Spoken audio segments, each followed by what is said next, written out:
are now on part 3 of my Halloween Horror Nights 29 review, as always in my fruit-adorned kitchen and my head adorned with flowers. Yes, I'm a shill. I have 2 flower crowns, but this one my mom surprised me with by buying because my purple one kind of broke, but I'm going to fix it. So now I have 2. Yay. If you missed part 1 and 2, you have missed my thoughts on the event overall, the scare zones, Marathon of Mayhem, and my 10th, 9th, and 8th ranked houses from Halloween Horror Nights. Today we're picking up where we left off, and we will be starting with the house that I put in 7th place.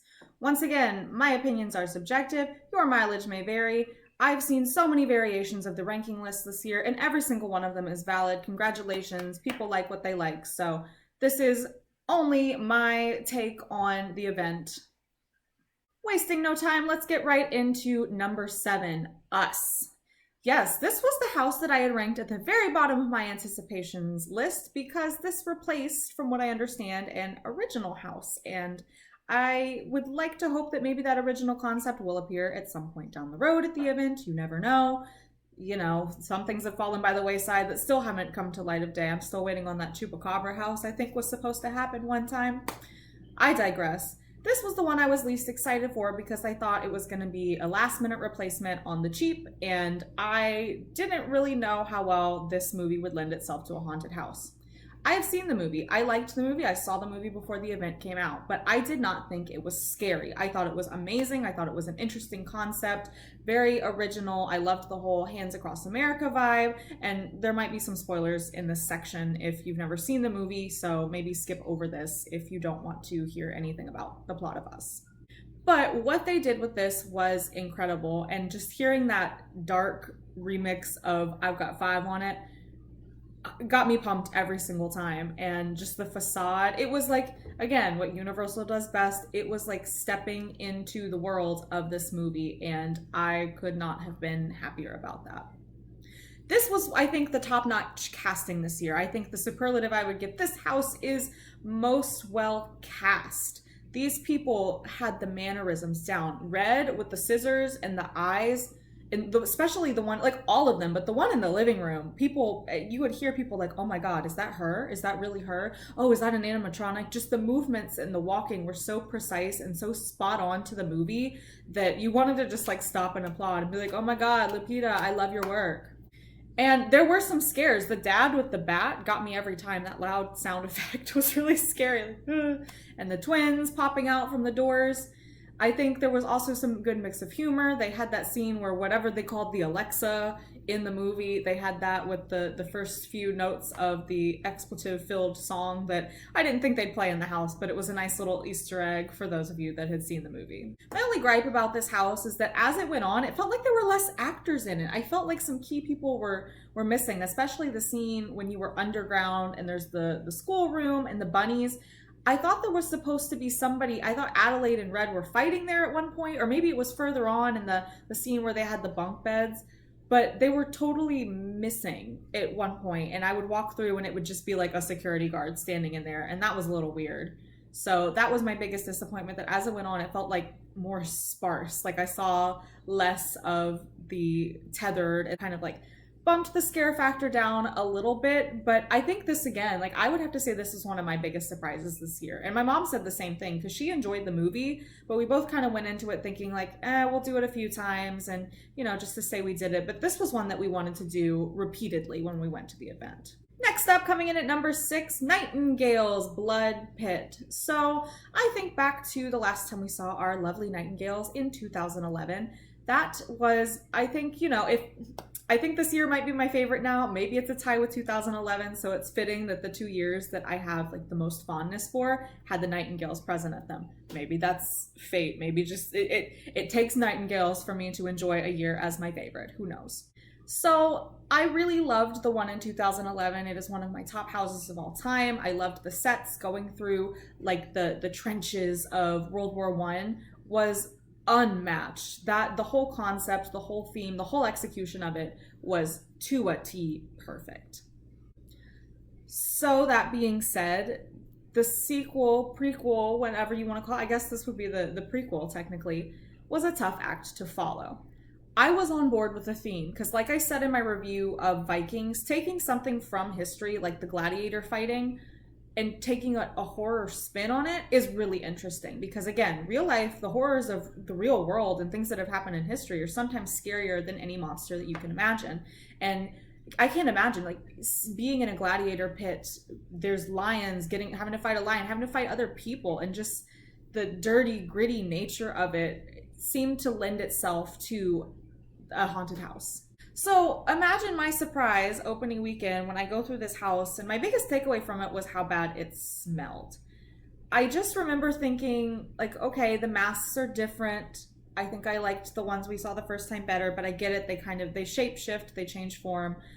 Yes, they looked like chickens, whatever. I wasn't super disappointed, but it also wasn't as scary to me as the original was. And I just thought it smelled bad, and I didn't really get a lot out of it. I think after opening weekend, this was towards the bottom, if not my bottom house on the list. And that was disappointing, because to go from how much I loved the original Nightingales to how much I just didn't care for this one was really sad. It was a big jump. Which is why it was a priority for me on subsequent trips to go back through this one. So when I went back the second time this year, total 180.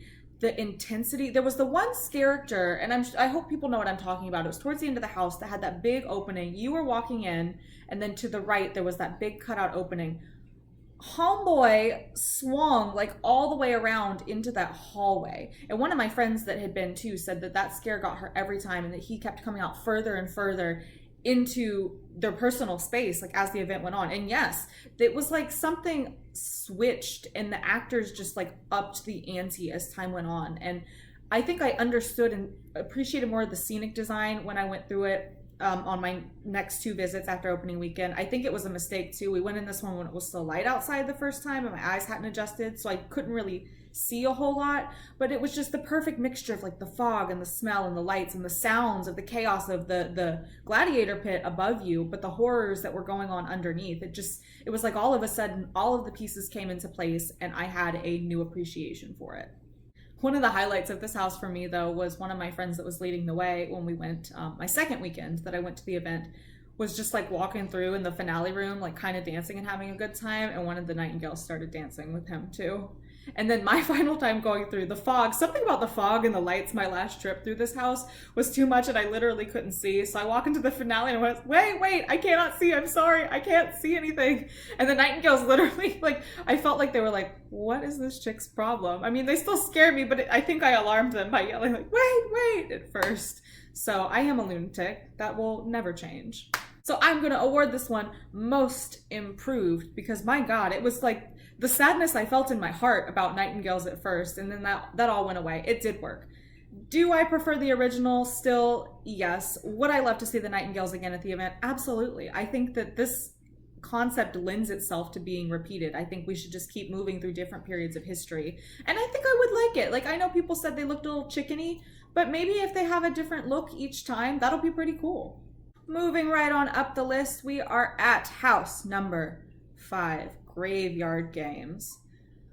Okay, so I think I have to say that this one was probably the scariest one. One of the ones I was the most scared of this year. And y'all know the scene I'm already going to talk about, so let's get it out of the way. That black hallway, oh my God. The first time going through it, and you can physically feel the sound shift in your ears, that was the scariest thing at the event for me, hands down. That first time going through, when you don't know if there's going to be anybody there, and you can hear them going, oh, we're over here, I'm over here.